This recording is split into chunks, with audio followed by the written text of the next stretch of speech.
भिन्नार्थक शब्द होमोनियम्स। ठीक है, ये ना एक जैसे से लगते हैं बोलने में, सुनने में, ठीक है, लेकिन ना मीन्स जो होता है वो अलग अलग होता है। ठीक है, तो उन्हें कहते हैं होमोनियम्स। इंग्लिश में और हिंदी में बोलते हैं श्रुति सम भिन्नार्थक शब्द। क्या बोलते हैं? श्रुति सम भिन्नार्थक शब्द। जैसे परीक्षा की अवधि 3 घंटे की होती है और कविता में अवधि भाषा का प्रयोग हुआ है। ठीक है, तो दोनों में क्या डिफरेंस है? देखो, ये छोटी की मात्रा, बड़ी की मात्रा, लेकिन शब्द का अर्थ बिल्कुल भिन्न है। परीक्षा की अवधि 3 घंटे होती है। अवधि मीन्स जो समय अंतराल कहा गया है, समय को बोल रहे हैं अवधि। ठीक है, और यहाँ अवधि भाषा का यूज़ हुआ है। ठीक है, यहाँ भाषा को अवधि है और यहाँ पे घंटों की अवधि है, तो दोनों में कितना डिफरेंस हुआ।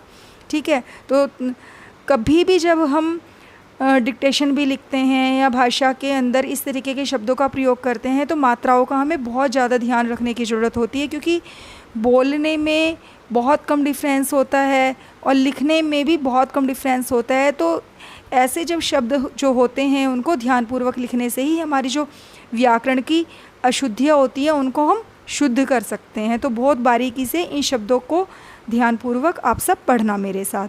हमारा बस चालक बहुत समझदार है। शकुनी मामा बहुत ही चालाक व्यक्ति थे। तो देखो, चालक और चालाक, केवल लक और लाक, आ की जो मात्रा है यहाँ पे केवल एक आ की मात्रा एक एक्स्ट्रा है, लेकिन जो मीन्स हुआ वो बिल्कुल डिफरेंस हुआ। हमारा बस चालक मतलब यह चालक से मतलब जो ड्राइवर है उसका है। ठीक है, जो बस चला रहा है। और शकुनी मामा बहुत ही चालाक व्यक्ति थे। ये शकुनी मामा की जो नेचर है उसका ये विशेषता बता रहा है कि जो शकुनी मामा थे वो कैसे व्यक्ति थे। लड़का लड़की एक समान, लड़का और लड़की को एक समान माना गया है या समान है। ठीक है, इक्वल मीन्स कल मतलब बराबर। कल बस में मेरा सामान छूट गया, या सामान से मतलब है कि उसकी कोई वस्तु वहाँ पर छूट गई। ठीक है बच्चों, आपने वाक्यों को ध्यान से पढ़ा और उनमें छपे जो ये रंगीन शब्दों के अंतर को भी समझा। कई बार हम ऐसे शब्दों में अंतर नहीं कर पाते, उनका गलत स्थान पर प्रयोग कर बैठते हैं। ऐसे शब्द सुनने में एक जैसे लगते हैं परंतु उनका अर्थ अलग होता है। ऐसे शब्दों को ध्यान से सुनकर उनका अर्थ जानना चाहिए। ऐसे शब्द जो सुनने में एक समान लगें परंतु अर्थ की दृष्टि से भिन्न हो, श्रुति सम भिन्नार्थक शब्द कहलाते हैं। क्या कहलाते हैं? श्रुति सम भिन्नार्थक शब्द कहलाते हैं। इनकी पहचान उचित उच्चारण वर्तनी एक प्रयोग से होती है।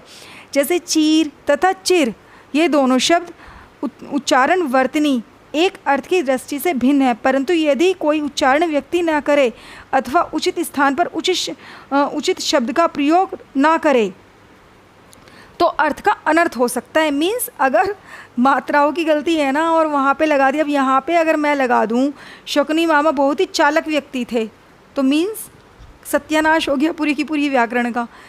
कल बस में मेरा समान लिख दिया, समान छूट गया तो गलत। और यहाँ पे लड़का लड़की एक सामान, तो अगर ये सामान यहाँ आ जाए और ये सामान यहाँ आ जाए तो सोचो कितना डिफरेंस हो गया। जो वाक्य है वही गलत बन गया। ठीक है, इसी तरीके से जैसे चीर और चिर, चीर का अर्थ होता है वस्त्र मतलब कपड़े और चिर का अर्थ होता है पुराना। ठीक है, इसी प्रकार तरंग और तुरुंग दोनों शब्द अलग हैं जो एक मात्रा में छोटे ऊ की मात्रा के कारण भिन्न है, तरंग और तुरुंग। ठीक है, तो बहुत कम डिफरेंस होता है। अब अगर तुम चिर लगा दोगे कहीं पे, चिर मुझे नए चिर चाहिए, तो इसका मतलब तो पुराना हो गया, मतलब पुराना कपड़े पुराना चाहिए कुछ आपको। और अगर यहाँ पे लगा दें कि चिर बहुत अच्छे, मेरे चिर बहुत अच्छे हैं, मतलब पुराने कपड़े अच्छे, मतलब एक अजीब सा तुम सेंटेंस का ही सत्यानाश बना दोगे। मीन्स खराब कर दी तुमने व्याकरण। तो इसीलिए जो भी व्याकरण के अंदर शब्दों को लिखते हैं, पढ़ते हैं, ध्यानपूर्वक उनको प्रयोग करना चाहिए। जैसे अंक और अंग, कितना कम अंतर है, लेकिन अंक मीन्स गोद और अंग मीन्स शरीर का हिस्सा। अंतर हृदय या भिन्नता और अंदर भीतर।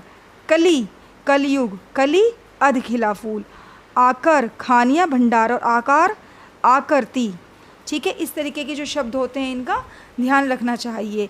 नेक्स्ट जो वीडियो है मैं इसी टाइप से आपको बनाऊंगी, इसी वाले व्याकरण के नेक्स्ट। ठीक है, जो मैंने अभी श्रुति सम आपको शब्द बताए हैं ना, अभी तो मैंने आपको 4 बताए हैं केवल और केवल, आगे मैं आपको अच्छी तरीके से डिस्क्राइब करूँगी। Okay students, bye students.